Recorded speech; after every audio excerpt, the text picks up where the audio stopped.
প্রিয় দর্শক মণ্ডলী, আমরা চলে এসেছি সেই নোবেল পুরস্কার পাওয়া, যে বাংলাদেশের দ্বিতীয় নোবেল পুরস্কার জয়ী করেছেন সেই বিখ্যাত চাচির কাছে। ইনি শরবত বিক্রি করে বাংলাদেশ তো ছুঁয়েছে খ্যাতি, এবং পৃথিবীর বিভিন্ন দেশেও খ্যাতি ছুঁয়েছেন। যেমন ইন্ডিয়া, পাকিস্তান, ভারত, চীন, জাপান সব দেশেই এনার অনেক সুনাম আছে। ইনি শরবত বিক্রি করে অনেক সুনাম অর্জন করেছেন। আমরা আজকে চাচির সাথে একটু কথা বলে জানতে যাব তার এই রহস্যের পিছনে কারণ কি। আসুন চাচি, আগে যদি একসাথে বল না আগে আমার সাথে একটু আপনি কথা বলতে পারবেন? বলো, আমার তো সময় লাগে, তুমি আইসি তখন কও। এই যে আপনি যে এত কষ্ট করে শরবত বানিয়ে এই প্রচণ্ড গরমে বিক্রি করেন, আপনার কি ছেলে মেয়ে বা স্বামী নেই? তুমি তো মোর ইমোশনের ভিতরে হাত দিয়ে দিছে, জন্ম স্বামীর কথাই জিগাই না। হালে হলো মূল লাগে তো ওই কল্পনায় যাইতে হবে তোমার। কোন দিকে কল্পনা? আরে মাফ করবো, ওদিকে না, এইদিকে মোর স্বামী এদিকে।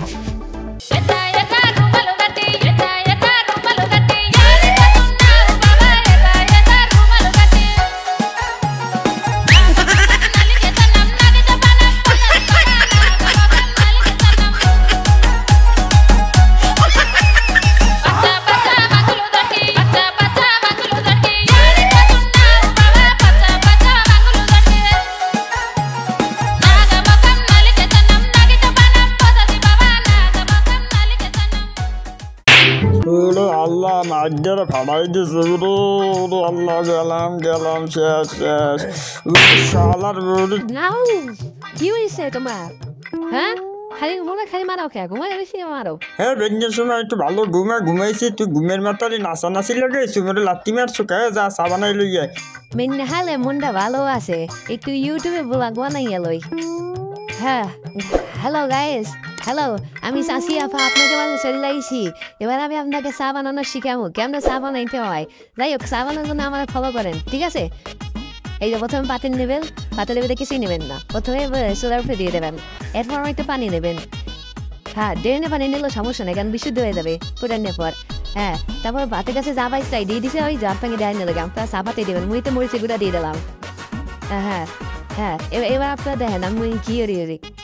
এই কাঞ্চা বানাই স্বামীর জন্য, কাঞ্চা বানাই স্বামীর জন্য, আদা দিব রসুন দিব না, দেব শুধু কাঁচা মরিচ, কাঞ্চা বানাই স্বামীর জন্য। আর ভাল লাগে না, ওরে গরম গরম রে। কি হলো বাজে কয়টা দেহি তো এতক্ষণ লাগে চা বানাই। আজ দেহি কি হরে তোর মায় এখন চা বানাই। তুই এখানে বেশি টিকটক মারাও?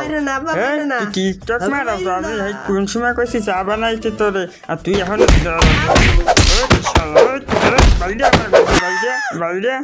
শালা দুই মায়ের ফুটে জোট বানছে ভাই। তুই মনে হয় অনেক করতাছো, তোমার সংসারে মারে মুড়িয়ে পিসা না, তোর সংসার আমি করবো না। হ্যাঁ গে দুলো মেলা পারছো বাইরে, দেখবো আমি কি ছেড়ে তুই যা শালার দুধ দিয়ে বাইরে। হ্যাঁ, আর ফোনও দিবি না কোনো সময়। গিয়ে দেবো, সবই তো হলো। তোমার চাষায় দেখছো মন কেমন অত্যাচার হচ্ছে, এইগুলো কিছু তোমার চাষা করা ঠিক হয়েছে? এই জন্য আমি প্রতিশোধ নেওয়ার জন্য এই চায়ের ভিতরে হালকা মানুষের বড় ভাই এক চিমটি লেবুর শরবত দিয়ে আমি চলে বলছি এই স্পেশাল চাটনি শরবত বালা। আর এই ছেলেটা কি আপনি চাচি? এই ছেলেটা হচ্ছে মোর মায়াবতী ক্লাস করবো না, মোর পোলা কদমউদ্দিন। ওরে আমি অনেক ভালোবাসি, বাইরে না করে নিয়ে আসি, আমি ওর আসতে একটা হাত দিই না। মুই তো গায়ে একটা হাত দিছি, কস না কেন? কথা মুখ দিয়ে কথা বাইরায় না, কথা বাইরায় না মুখ দিয়ে। থাক, আমরা বুঝতে পেরেছি যে আপনি ওকে অনেক ভালোবাসি, আমি অনেক ভালোবাসি। আর কোনো পুস্তক? হ্যাঁ, এই যে আপনার এই যে শরবতটা এত স্পেশাল হওয়ার কারণ কি? এই যে পৃথিবীর বিভিন্ন দেশ থেকে আমরা খবর পেয়েছি কিছুদিন আগে যে এই যে আমেরিকার ডোনাল্ড ট্রাম্প, সে নাকি আপনার এই শরবত খেয়ে তারপর ভোটে জয়ী হয়েছে। এর কারণ কি? এই শরবত মানে একটা অসাধারণ শরবত। এই শরবত দিয়ে আসলে ব্ল্যাকমেলিং করা যায়, যে কারণে আমি করতে পারছি না। এই শরবতে নানা রকম ক্রিসমাস দিছে, এগুলো খাওয়া যায় না। যে বরফ থাকে নিচে গলে গলে পড়ে ওইগুলো আমরা নিয়ে এসে মাও তো সবসময় সত্যি কথা কইতে বেশি আরে না ওই বরফ না আমি মানে আমার পোলা বুঝাতে দিয়েছি যে বরফের কাছা না ওই যাতে তো মানুষ থাকে ও বলে বেশ আর মরা আমি ফিরে যদি তার মরা মুরগি খায় সেই মরে গেছে ট্যানের ইয়ে হইলে লাগবে বুতো সব একটু খাই একটু খাই গাবে দুবার না ওয়েফো ওয়েফো তুই সবসময় সত্যি কথা বলছিস ও বাবা আমারে বাইরে না ও কথা একটু দিরা মরে দিত না এই গ্লাসটা ঢুকাইয়া না বই থাক না না আমার কথা ফিরে আসি যাই হোক ওর কথা কোনো কিছু মনে করে না ওকে ছোট মানুষ দাঁড়িয়েছে পয়সা ঠিক আছে হকান বাহা এই কথাটা হয়েছে কি ওই মনু তো কিছু বলতে না ওয়াক করো পানি আইনে না বলে স্পেশাল আমি ট্যাঙ্গানি এই সৌদির দে এইসব দেশে তো ট্যাঙ্গানি তাকে স্পেশাল এভাবে ওই মুরগুমি সোরাবালি বাবু আবার সত্যি কথা পারবার আবার সত্যি কথা পারবার সবসময় সত্যি কথা জানিস আর আমার কথা বাবু দাও না বলো